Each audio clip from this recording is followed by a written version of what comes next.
come on in. Class is about to start.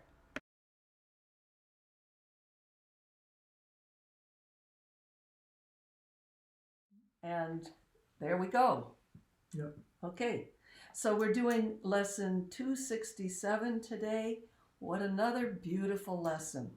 My heart is beating in the peace of God. So you had an experience with this morning in your prayers. Do you want to share that?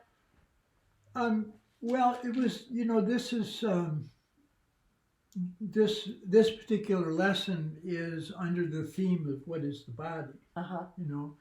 And it just struck me of how so very loving the course is that whatever we make up, whatever it is, that the Holy Spirit can use it to teach us the opposite lesson the ego is trying to teach us. And so this whole beauty in this lesson of love is calling and responding in everything, in our very breath, in our very heart beating. Our body is flooded with the purpose of forgiveness. And so I did a little visualization this morning, thinking of this idea that forgiveness is flooded in the body. And I tried to just imagine from head, I scan the body from toe to head, like forgiveness is in each part of my body. With every breath, I'm infused with strength. It was really powerful. That idea of flooding is related to the water imagery that Sheehan was talking about. Mm-hmm. It's like the idea of being flooded is like being cleansed. Mm-hmm.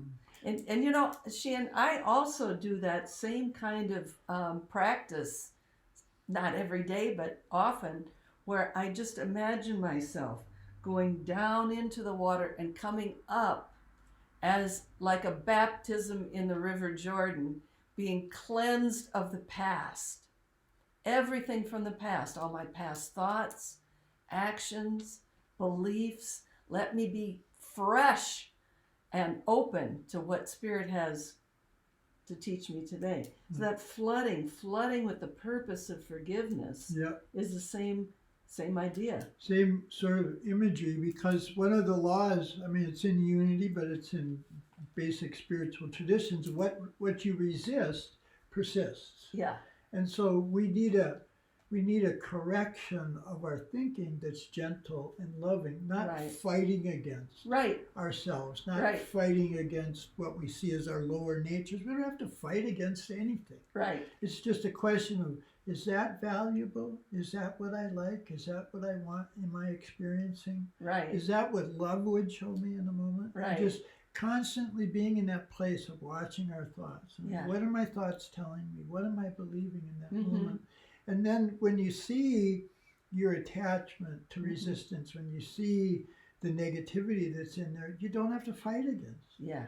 It's just a question of giving it over to love in that very moment. And love is saying, I have an answer for you right now. Whatever that conflict is. Right. You have an answer for that specific, whatever it is. The kids, somebody at work, your spouse, whatever your projects are. Yeah. There need not be resistance. No resistance. It's so powerful. Yeah. That was the basis of Gandhi and Martin Luther King passed the idea of civil disobedience. Yeah, the whole idea is that, I stand on the truth. It's called, in the Sanskrit, it's called satyagraya, truth force. I stand on the truth. Yeah.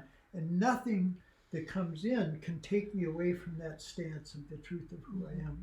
Right. But not if I'm fighting against it. Yeah, right.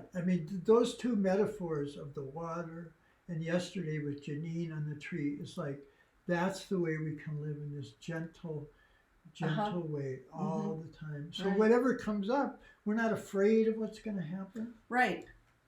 The only thing that whenever there's a conflict, it's always ego.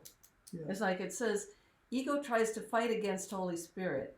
Holy Spirit doesn't fight back. So what does ego fight against? It fights against its idea of Holy Spirit. So it's ego and ego. So if we've got a conflict going on, it's just ego arguing with itself. And it's all baloney. the whole thing. Yeah. Whereas if we say, I've got a conflict, I put it in the hands of Holy Spirit. Yeah. Or, Jesus, take this from me. I don't want it. Give me your way of seeing it. Yeah. Then it goes. Yeah. And that's a really good practice from the Course. It was in the text just before the laws of chaos. So if you're in conflict with somebody, and then we're talking about relationships right now, it's saying that take a look at this idea that you've made an image of somebody else and you made an image of yourself, and it's those two things Right. that are fighting against each other. Uh-huh. It's not you and that other being. You're Right. not in conflict. It's what you made up about them. It's what you made up about yourself. And now they seem to be clashing. And that's why there's no order of difficulty in miracles. That's why love doesn't wait to heal us. Right. And we don't have to wait to be healed of anything. We could just drop down into the true self. Yeah.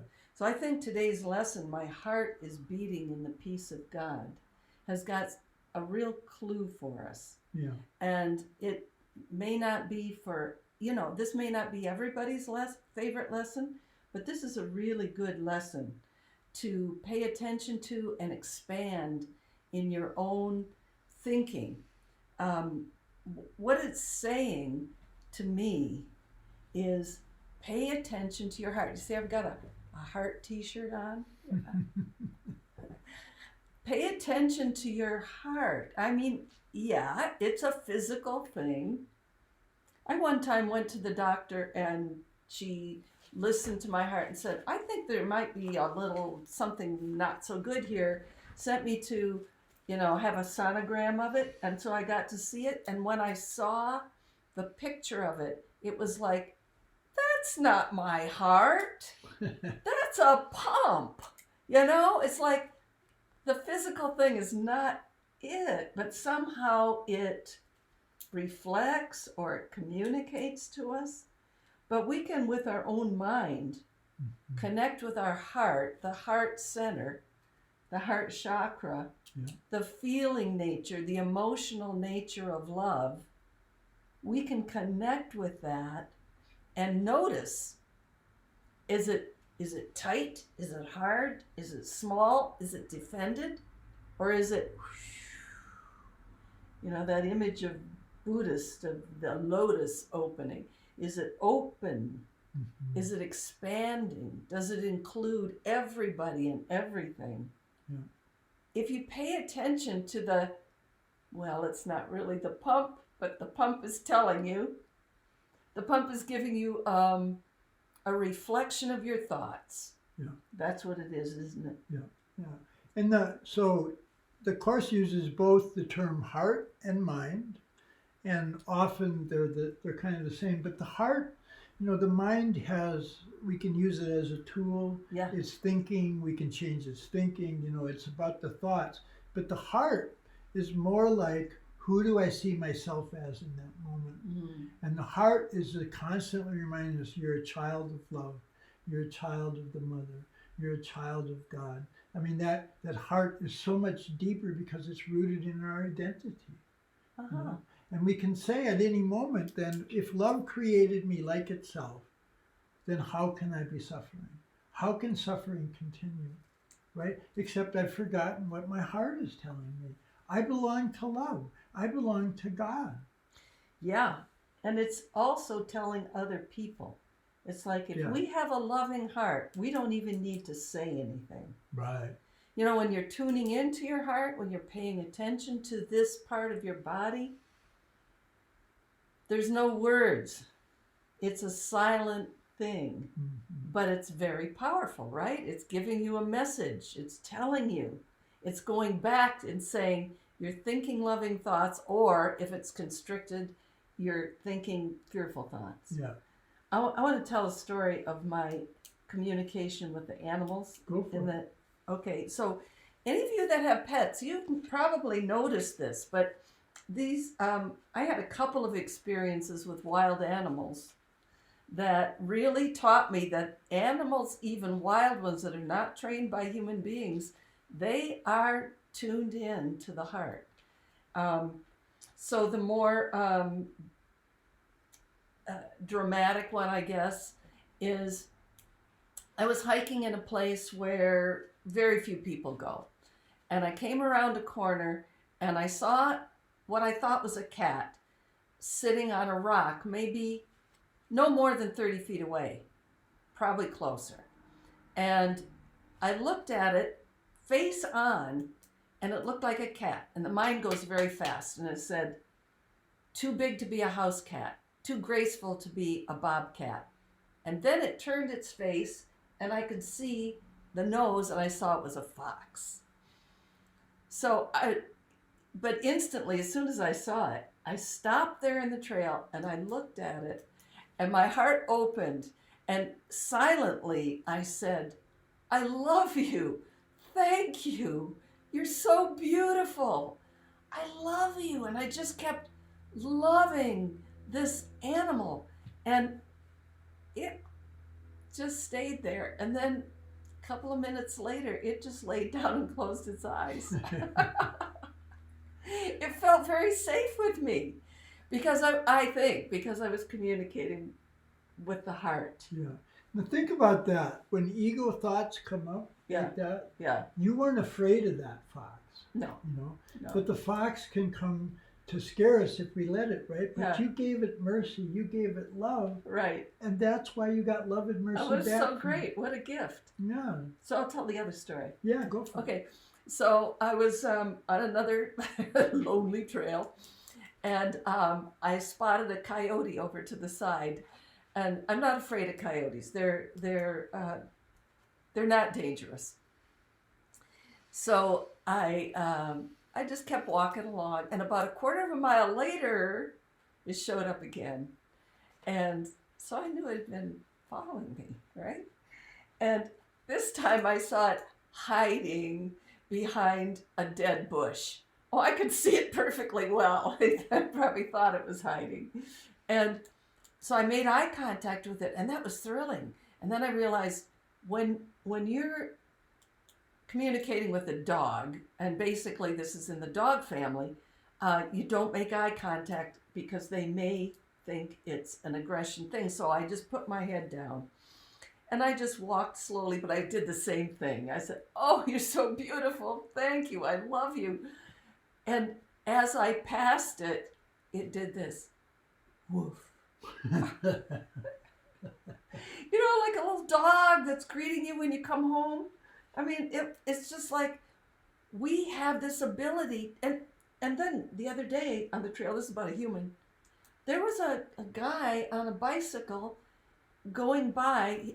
I was stopped, resting, and he went by, and there was something about him. I came home and I told you. Yeah. There was something so holy about this person.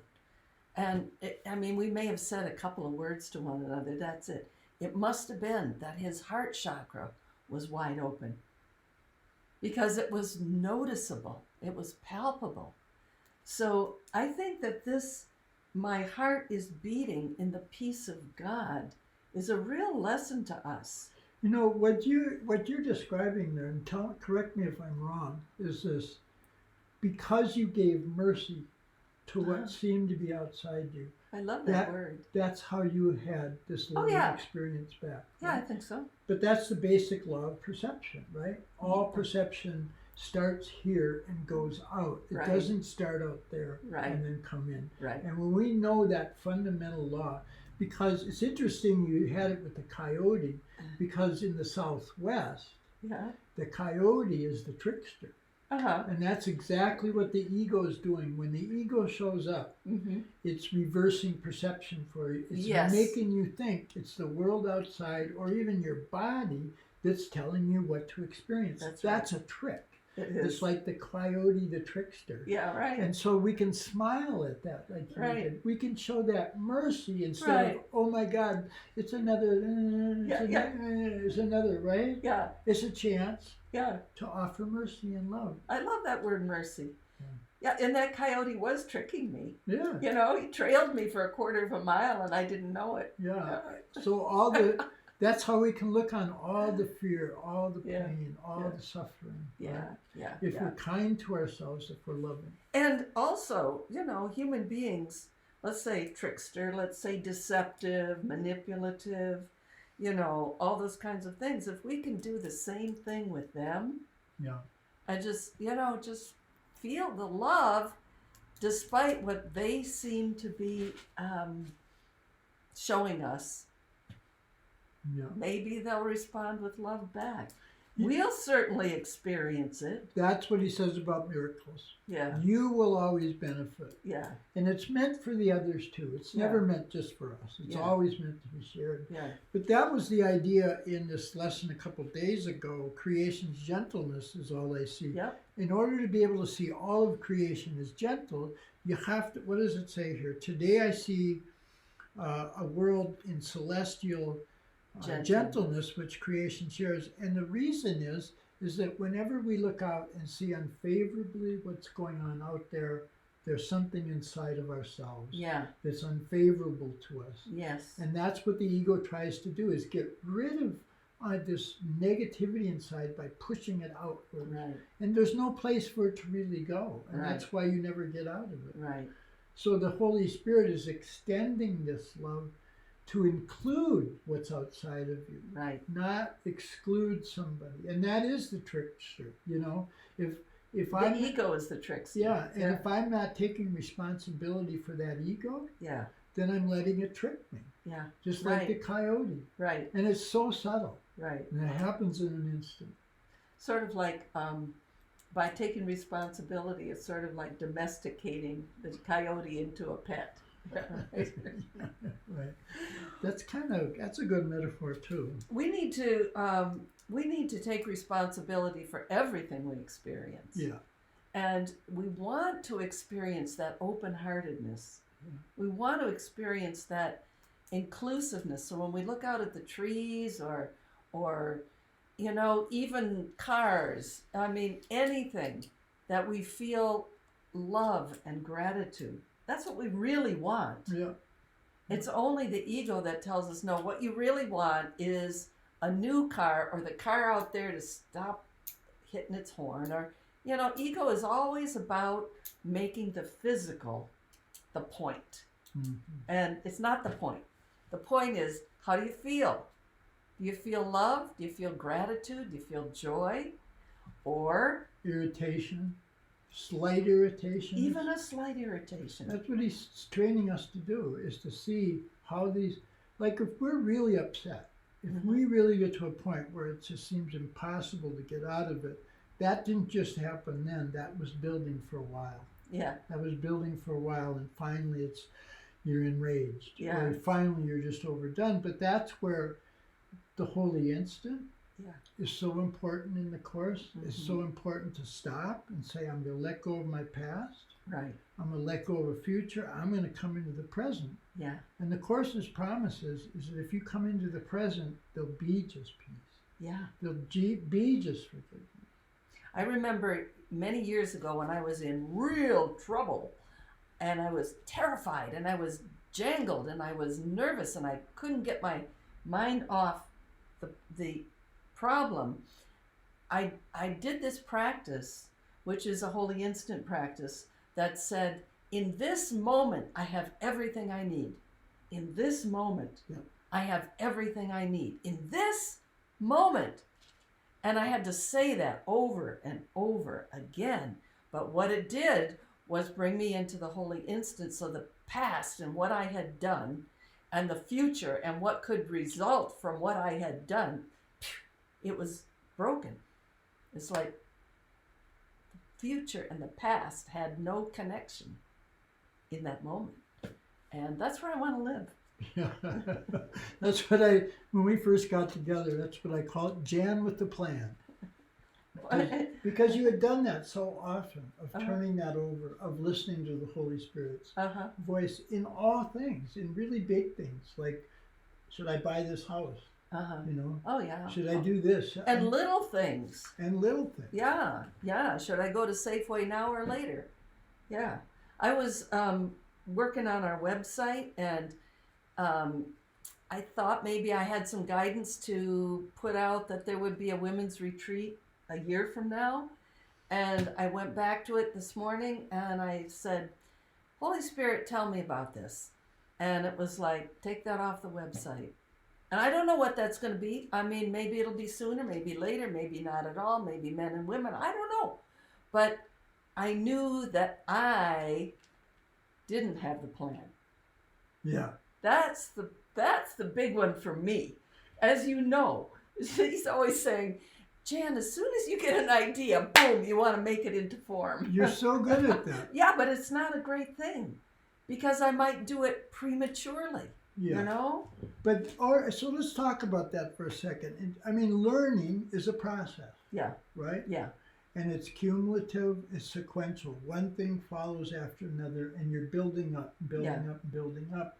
And that's as true of guidance as anything else. We learn more and more, right? To hear more and more the voice of love. And that's exactly what this lesson is saying to us, that each heartbeat calls the name of love, and everyone is answered by the voice of love. Yeah. Every moment. Yeah. Love is talking to love at every moment. But that takes a willingness. Yeah. To question every value that we have. Oh boy, I love that. Bring that up to the Holy Spirit, even if it's a good, and that's kind of what we're learning in guidance. Even if it seems like a good thing, like a woman's retreat, maybe it's not the right thing at that moment. Right. You know? Yeah. And that's what we learn. Yeah. Right. It's not. I mean, I always say that I'm kind of knee jerk like that too. As soon as I get an idea, I want to put it into place. Yeah. Want to see what it means. Yeah. But this dropping back like the water. Right, just dropping back and letting yourself flow around that, or waving in the wind against it. This lack of resistance, is so big in that. And don't we find that when we do that, miracles happen in our life? Yeah, I mean, they happen to us.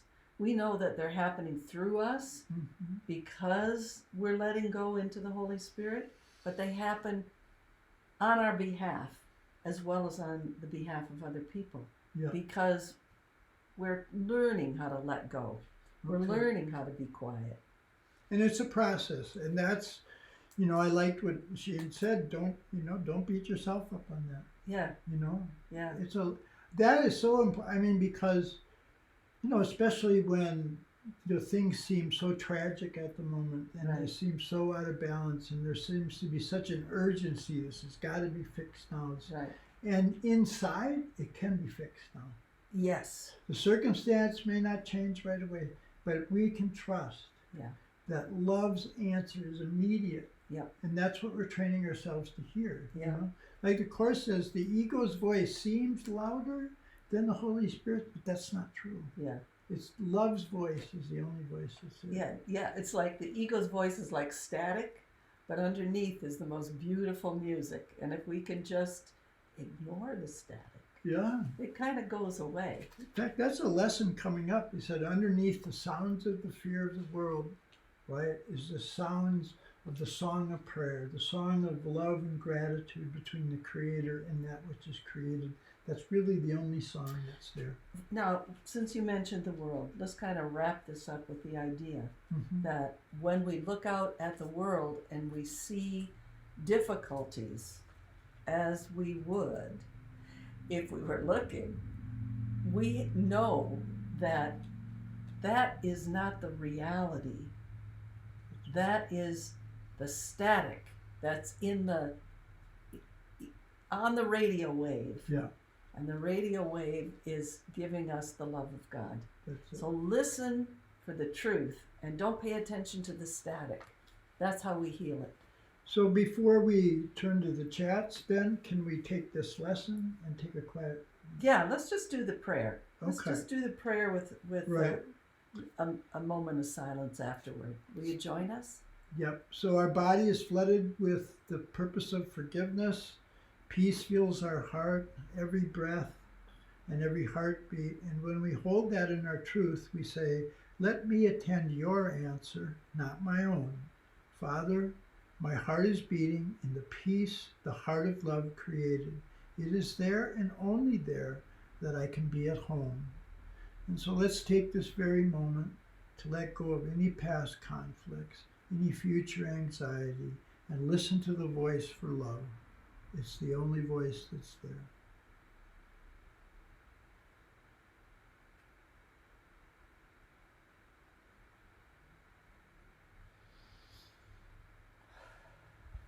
Amen. Amen.